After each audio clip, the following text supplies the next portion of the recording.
Reverse the old camera.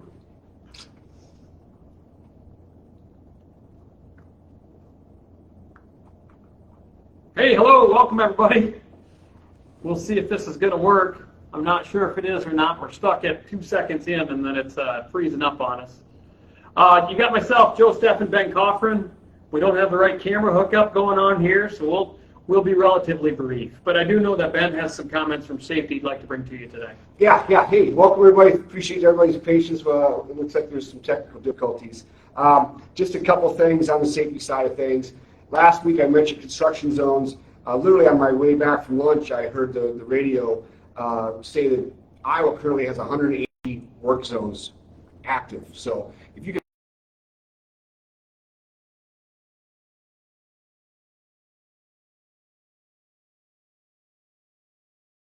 imagine 180 in the state of Iowa, that would just tell you that there's so many more in other states, twice our size. So be alert for those. It's the spring construction season, so make sure you leave yourself plenty of distance, get in that lane ahead of time, and just be aware of a lot of these motorists that are going to try to cut in front of you, act stupid, act impatient. Just make sure that you drive to protect life, get that safety cushion as much as you can, and do not speed and whatnot. So I want to get through this construction season with 0 accidents. Just want to shout out a couple birthdays this week. We got Marco Cabrales, Michael Barron, and Leon Humphrey. Happy birthday, guys. Appreciate it. I was unable to get any anniversary dates today, but I didn't think we had any this week, and we'll report any if I missed any next week. On the clean inspection front, I want to thank Don Clausen and John Zeller for getting some clean level 3 inspections this week.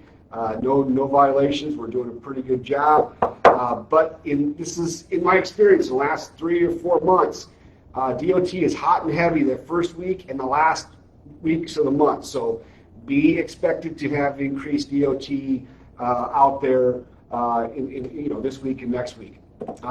Speaking of DOT, we have that inspection blitz here in about 2 weeks. That's May 14th. They're going to look at hours of service and securement. So we'll continue to get the word out in the next 2 weeks, but that is that 72-hour inspection blitz, which is about 2 weeks out. And then lastly, I just want to finish out on following distance, right? 68 seconds. We cannot get stopped in time. If someone does something stupid in front of you, like coming to a complete stop, which we've seen on the interstate, you will not be able to get stopped in time if you're traveling less than 6, right? So have that safety buffer in front of you. Constantly scan at least 12 to 18 seconds ahead of what's happening in front of that vehicle, in front of that vehicle, and in front of that vehicle as much as you can. All right, try to protect life. That safety cushion is so vitally important. It prevents rear-end crashes. It prevents you running in the flocks, running with the traffic. We want you to slow down, go slower than the speed of the traffic, and don't run in the pack. So that's really all I have in the safety department. I'll turn it back over to Joe. Thanks, man. Appreciate it. I'm going to be extra brief because I know we don't have the interactive portion today, but the comparison that I heard explained to me about following distance is be the boulder and let the stream, the river, all the crazies that are going around you, just let them go around you, slow and steady. To avoid the opportunity for someone else's mistake to get you caught up in their wash. The other thing, market-wise, I just want to talk a little bit. There's really exciting stuff going on with availability of freight right now.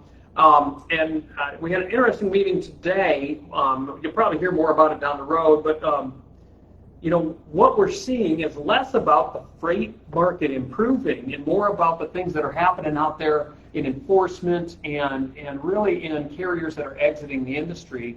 So there's still room for even greater improvement if the demand were to increase, because the freight availability really hasn't really ramped up that much.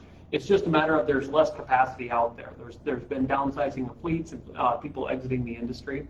So we're in some, we're still in some challenging times, but we're seeing a lot of positive price impacts. We're seeing rates going up. We're seeing your delivered rates. There's going to be exceptions. There's everything that goes into the system, but the loads that you're delivering, when we look at them in sum total today versus even 2 months ago, we've got dramatic increases that are in place. And there's more that are coming. There's more that are down the pipeline. There's recently contracted rates at increases. We're also hitting up spot markets with some brokers, We have customer networks where customers have spot bidding tools where they're needing carriers like Warren, people that are reputable to provide capacity that maybe they were able to get with cheaper options before that have dried up.